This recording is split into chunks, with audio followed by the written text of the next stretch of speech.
MPPSC aspirants, welcome to our official YouTube channel of Study My Way. कैसे हैं आप सभी? आई होप कि आप हमेशा बस ऐसे ही हंसते रहिए, मुस्कुराते रहिए और अपनी तैयारी को और बेहतर बनाती रहिए।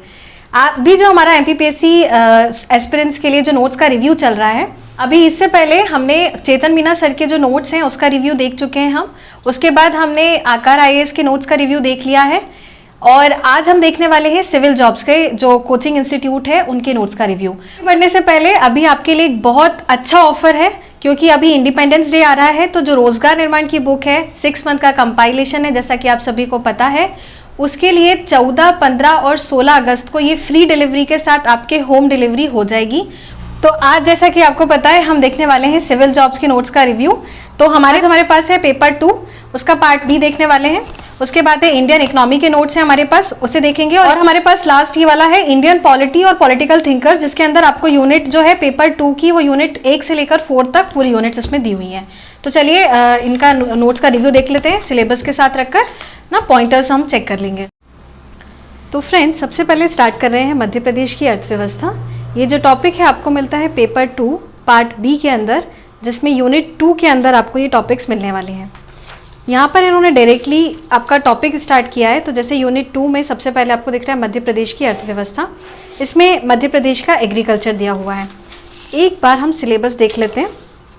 तो सिलेबस में देखिए यहाँ पर दिया हुआ है सबसे पहले प्रमुख फसलें, कृषि जोत क्षेत्र एवं फसल प्रतिरूप, फसलों के उत्पादन एवं वितरण का भौतिक एवं सामाजिक पर्यावरणीय प्रभाव, बीज एवं खाद की गुणवत्ता एवं आपूर्ति से जुड़े मुद्दे। तो ये आप सब देख रहे हैं, ये सारा जो चीज़ें हैं ये आपकी मध्य प्रदेश के एग्रीकल्चर या कृषि से ही रिलेटेड है।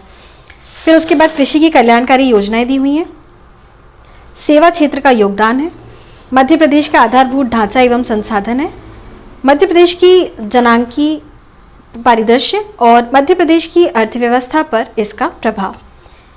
तो ये तो सारा आपका कृषि का ही चल रहा है। एक बार हम टॉपिक देख लेते हैं उन्हें कैसे दिए हुए हैं। तो सबसे पहले यहाँ पर फसलें आ गई, तो इन्होंने टॉपिक एक्सप्लेन किया हुआ है आपको। तो अगर बच्चे अभी आपने स्टार्ट किया है तो आपको यहाँ पर पढ़ने में आसानी रहेगी।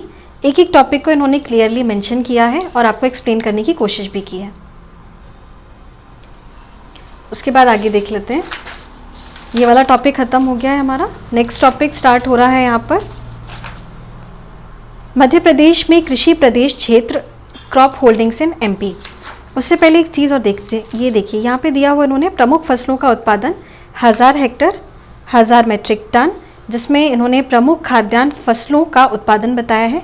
ये आपके इंडेक्सेस दिए हुए हैं, इससे आप कंपैरिजन करके अपने आंसर राइटिंग को थोड़ा सा और अच्छा बना सकते हो। साथ में इन्होंने एक और टेबल फॉर्मेट दिया हुआ है जिसमें मध्य प्रदेश के प्रमुख कृषि संबंधी अनुसंधान संस्थान के बारे में बताया है। तो ये इम्पॉर्टेंट है, ये प्रीलिम्स के पर्सपेक्टिव से तो इम्पॉर्टेंट है ही, क्योंकि अगर आप प्रीलिम्स में अभी से तैयारी स्टार्ट कर रहे हैं तो आप भी ये नोट्स देख सकते हैं, क्योंकि आपको एट लास्ट तो मेंस में जाना ही है, तो वहाँ पर आपकी तैयारी में भी ये फ़ायदेमंद हो जाएगा, आपको अभी से याद होंगी। तो जैसा कि मैं समझ पा रही हूँ इन्होंने पूरे टॉपिक यहाँ पर अच्छे से एक्सप्लेन किए हैं। यहाँ पर आपको क्वेश्चंस नहीं दिए हुए हैं, तो क्वेश्चंस के लिए जैसे मैंने आपको बताया, अपनी जो MPPSC मेंस की सीरीज़ चल रही है उसको मिस नहीं करिएगा। उस मेंस की सीरीज़ में आपको इनसे रिलेटेड क्वेश्चंस मिल जाएंगे। अभी जो सीरीज़ चल रही हैं और जो टॉपिक चल रहा है उसको फॉलो करते रहिए। जैसे जैसे हमारे टॉपिक ख़त्म हो जाएंगे हम नेक्स्ट टॉपिक पर आते जाएंगे। तो ये हमारा हो गया। नेक्स्ट हम देख लेते हैं इकोनॉमी या भारतीय अर्थव्यवस्था, जो कि आपको पेपर 2 पार्ट B के अंदर यूनिट 1 में मिलता है। इसमें इन्होंने साथ ही क्या दिया हुआ है, आर्थिक समीक्षा दी हुई है 2021-22 की, और बजट दिया हुआ है 2022-23 का आंकड़ों सहित। तो ये आपको देखिए यहाँ पे इन्होंने दिया हुआ है 3 मार्कर, 5 मार्कर और 11 मार्कर सहित। इसके अंदर एक बार देख लेते हैं कैसे इन्होंने दिया हुआ है। ये रहा आपका इंडेक्स। अब इसको एक बार हम सिलेबस से मैच कर लेते हैं। सिलेबस में ये रहा हमारा अर्थशास्त्र। तो द्वितीय प्रश्न पत्र का खंड ब और ये इकाई 1, भारत में कृषि उद्योग और एवं सेवा क्षेत्र के मुद्दे एवं पहल, भारत में राष्ट्रीय आय की गणना, रिजर्व बैंक एवं व्यापारिक बैंक की कार्य, वित्तीय समावेश, मौद्रिक नीति। देख लेते हैं एक बार। इन्होंने सबसे पहले भारतीय अर्थव्यवस्था भी आपको दी हुई है ताकि आप आधारभूत इसके लक्षण देख सकें। भारत में कृषि उद्योग एवं सेवा क्षेत्र के मुद्दे एवं पहल, कृषि क्षेत्र के मुद्दे, औद्योगिक क्षेत्र के मुद्दे और सेवा क्षेत्र के मुद्दे। तो इन्होंने यहाँ पे सबसे पहले भारतीय आपका जो भी हो सकता था दिया हुआ है, बिल्कुल सिलेबस को ध्यान में रखते हुए काफ़ी डिटेल में इन्होंने एक्सप्लेन किया है। और उसके बाद आप लास्ट में देखेंगे तो आपको यहाँ पर दिख रहा होगा, लास्ट में, सबसे लास्ट में इन्होंने देखिए प्रश्नोत्तरी दी के रखी हुई है, अति लघुत्तरीय, लघुत्तरीय और दीर्घोत्तरीय, जो कि इन्होंने सबसे पहले पेज में बताया हुआ है ना, 3 मार्कर 5 मार्कर में। तो सबसे पहले वहीं पर चलते हैं, हम एक बार चेक कर लेते हैं कि कैसी प्रश्नोत्तरी दी हुई है।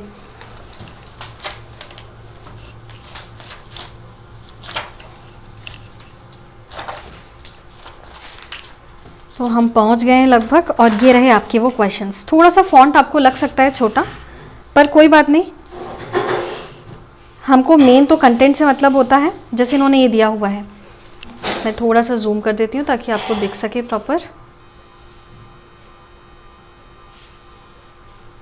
आयामी निर्धनता सूचकांक, जिसको हम मिनिमम पावर इंडेक्स भी कहते हैं, तो यह किसके द्वारा जारी किया जाता है, ये इस तरह से उन्होंने क्वेश्चन दिया है और उसके बाद इसको एक्सप्लेन किया है। पूर्ण रोजगार की स्थिति क्या होती है उसके बारे में बताया हुआ है। तो इन्होंने क्वेश्चंस भी मुझे लगता है काफ़ी अच्छे लेवल के क्वेश्चंस लिए हैं। 7 कार्यक्रम किसके द्वारा संचालित किया जा रहा है और इसका उद्देश्य स्पष्ट कीजिए। तो इन्होंने यहाँ पे क्वेश्चन फॉर्मेट में दिया है और उसके बाद यहाँ पे पॉइंटर्स में भी दिया हुआ है, ताकि और अच्छे से क्लियर हो जाए, साथ ही आपको पॉइंटर्स अपने एग्जाम में याद भी रहें।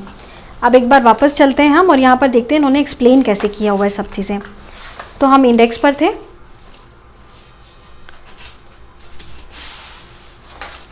इंडियन इकोनॉमी हमारी स्टार्ट हो रही है। इसमें इन्होंने पहले तो एक्सप्लेन किया है हर एक चीज़ को। तो यहाँ पर इन्होंने एक्सप्लेन किया है, basic characters of Indian economy है, आप देख पा रहे होंगे अच्छे से, ये देखिए। भारत में कृषि, उद्योग एवं सेवा क्षेत्र के मुद्दे और पहल, इसमें इन्होंने पहले तो एक्सप्लेन किया है, उसके बाद हेडर्स दिए हुए हैं और उसके बाद अंदर की इंडेक्सेस में भी दिया हुआ है।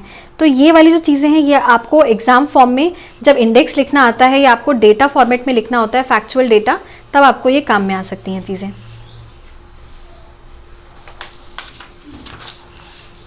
तो ये आपको अच्छे से आई गेस शो हो रहा होगा।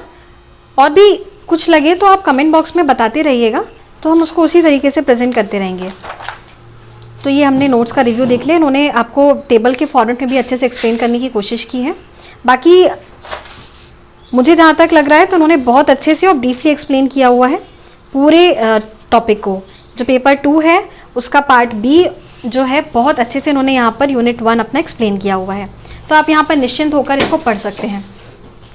अब जो हमें देखना है वो है हमारा Indian polity and political thinkers वाला टॉपिक जो है, जो कि आपको मिलता है पेपर 2 के पार्ट ए में यूनिट 1 to 4। तो हम डिस्कस कर रहे हैं अब अपना प्रश्न पत्र 2 का जो खंड अ है, जिसके अंदर हमको इंडियन पॉलिटी पढ़नी है, साथ में इंडियन पॉलिटिकल थिंकर्स वाला जो पार्ट है वो। तो इसमें इन्होंने 1 to 4 दिया हुआ है, मतलब 1 2 3 और यहाँ पर 4 तक का पूरा पार्ट, जिसमें आपके पॉलिटिकल थिंकर्स भी पूरे कवर हो जाएंगे। अब एक बार इंडेक्स देख लेते हैं इनका। जैसे सबसे पहले इन्होंने दिया हुआ है संवैधानिक विकास का निर्माण, उसके बाद है भारत संविधान की विशेषताएं, संविधान का मूल ढांचा, संविधान संशोधन, पूरा जो आपका लक्ष्मीकांत अगर आपने पढ़ी हुई है तो उसी का इन्होंने अच्छे से जो टॉपिक्स हैं, एक भी टॉपिक आपका सिलेबस से बाहर नहीं जा रहा है, देख सकते हैं आप। भारतीय संविधान, उसका निर्माण, विशेषताएं, मूल ढांचा और प्रमुख संशोधन। उसके बाद वैचारिक तत्व में देखिए उद्देशिका, मूल अधिकार, राज्य की नीति निर्देशक तत्व, मूल कर्तव्य। फिर संघवाद केंद्र में देखें तो राज्य संबंध, उच्चतम न्यायालय, उच्च न्यायालय, न्यायिक पुनरावलोकन, न्यायिक सक्रियता, लोक अदालत और जनहित याचिका। तो यूनिट 1 यहाँ पे कवर हो गई और हमने यहाँ पर भी देखा उन्होंने बहुत अच्छे से यहाँ पे यूनिट 1 को डिटेल में सब टॉपिक्स के हिसाब से उन्होंने एक्सप्लेन कर दिया है। अब एक बार कंटेंट देख लेते हैं अंदर का। इसको लेकर आप परेशान मत होइएगा, क्योंकि ये तो कॉपी है नोट्स की, तो ये प्रिंटिंग फॉर्म में ऐसा हो जाता है। बट आप जब भी लेने जाएंगे तो अपना जो नोट्स हैं उसको एक बार अच्छे से देखिएगा, जो भी अच्छी प्रिंटिंग होगी उसी को आप लेकर आएँ अपने पास पढ़ने के लिए। तो जैसे यहाँ पर अपन देख लेते हैं एक टॉपिक, मूल ढांचा आधारित लक्षण और विशेषताएं। तो इन्होंने यहाँ पर अच्छे से दिया हुआ है, इसको अवॉइड करिएगा। आप स्टूडेंट हैं, इतना समझ सकते हैं कि प्रिंटिंग मिस्टेक हो सकती है। यहाँ पर ये देखिए इन्होंने एक्सप्लेन किया है पहले तो, उसके बाद पॉइंटर्स में जो जो इंपॉर्टेंट पॉइंट्स हो सकते हैं उसको एक्सप्लेन किया है। अगर आपने अभी तक पॉलिटी नहीं पढ़ी है, उसके बाद भी अगर आप ये पढ़ रहे हैं तो आपको समझ में आ जाएगा। प्रस्तावना एवं उसमें उल्लेखित शब्द दिए हुए हैं। उसके बाद हम देख लेते हैं फंडामेंटल ड्यूटीज़ दी हुई हैं इन्होंने, फिर जुडिशियल एक्टिविज्म। तो ये पूरा इन्होंने कवर किया है आपके टॉपिक को, तो ये आप अच्छे से पढ़ सकते हैं।